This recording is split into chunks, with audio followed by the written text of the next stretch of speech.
You're listening to Where You Live with Gene Sullivan.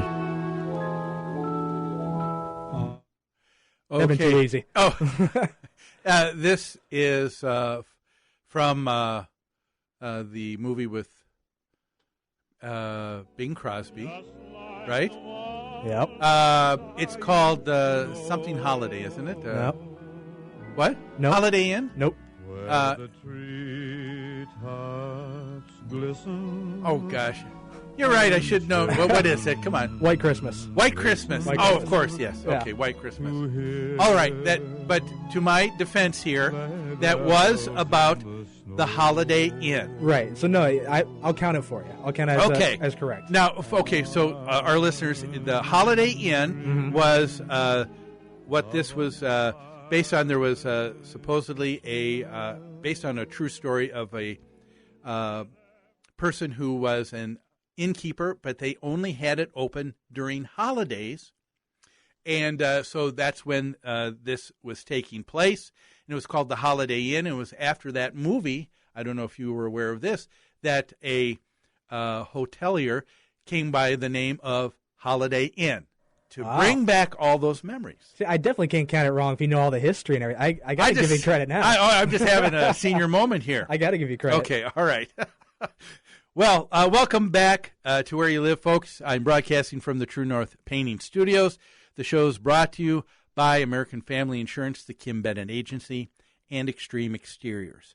You can count on Extreme Exteriors for expert installation of exterior siding, roofing soffits, fascia, decks, windows, and more.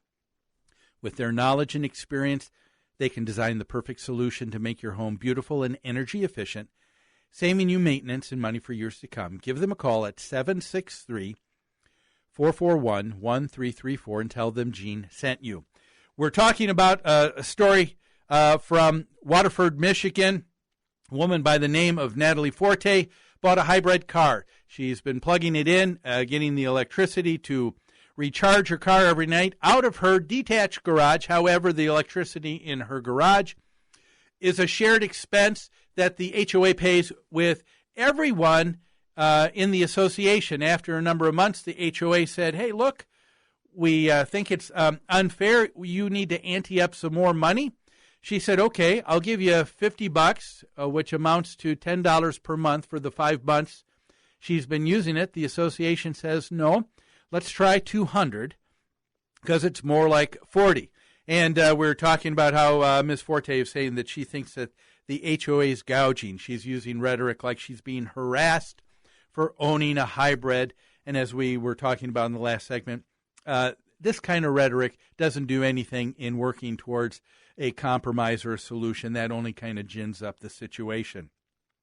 So let's keep it focused on the one thing this is really about. It's not about someone hating someone else because of owning a hybrid car. This is about cost. It's about money. So we need to ask the question, is the actual cost to charge Ms. Forte's hybrid car, is it closer to her number of $10 a month or the HOAs who are saying $40 a month?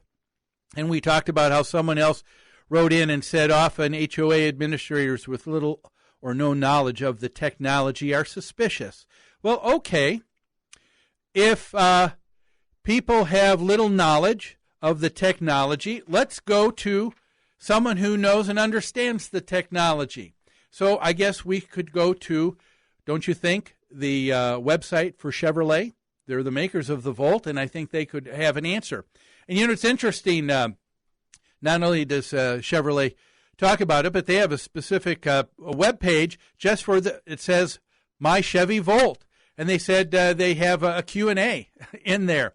Information put out about the product. And they give an example of electricity. They want you to know that if you use the car, how much are you going to spend? And they said, well, look, if you drive 1,000 miles per month, and that's about average, I think, for most people, 12,000 miles a year, they said the Chevy Volt gets 2.7 miles per kilowatt hour used. And that's an estimated average because you got to remember that you've got some months where in the winter it's probably going to be used even more. If you use the AC in that, and it's the summertime, you're going to be wearing down on that battery. So, but on the average, about 12 cents per kilowatt hour.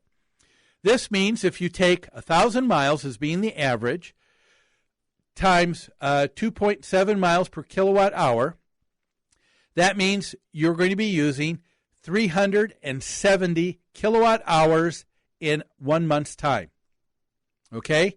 And if you times that by the 12 cents per kilowatt hour, it comes to, Chevy said, you ready? $44.44.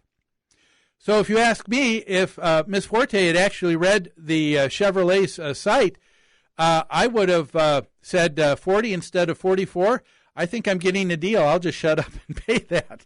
But here we have a situation here where we have a misunderstanding. And like I said, unfortunately, the rhetoric is causing people to get out of hand. One thing I'd like to point out, though, about this whole story that's interesting, and that is the fairness of the HOA board. Because nowhere do we see that they're getting mad. Nowhere do we hear the HOA board using volatile words, talking about someone, about Ms. Forte, in a less than flattering way. And are the HOA board the big bad meanies here? I would say it looks like no. Although they killed the power, not allowing her to continue to get electricity in her HOA, that may be something that could be a dispute, how they took care of that or how they let her know before actually doing that. But what's interesting, if you read the article, it says that the association is allowing her to run an appropriate extension cord from her home where she pays her own electricity. And I think that's a perfect solution for the next month or two for Ms. Forte to actually see very quickly what the actual cost is. And perhaps after that, there can be, because there will be that instant understanding of the same amount of knowledge where we might have an agreement or an accord. I hope so in the case of this HOA.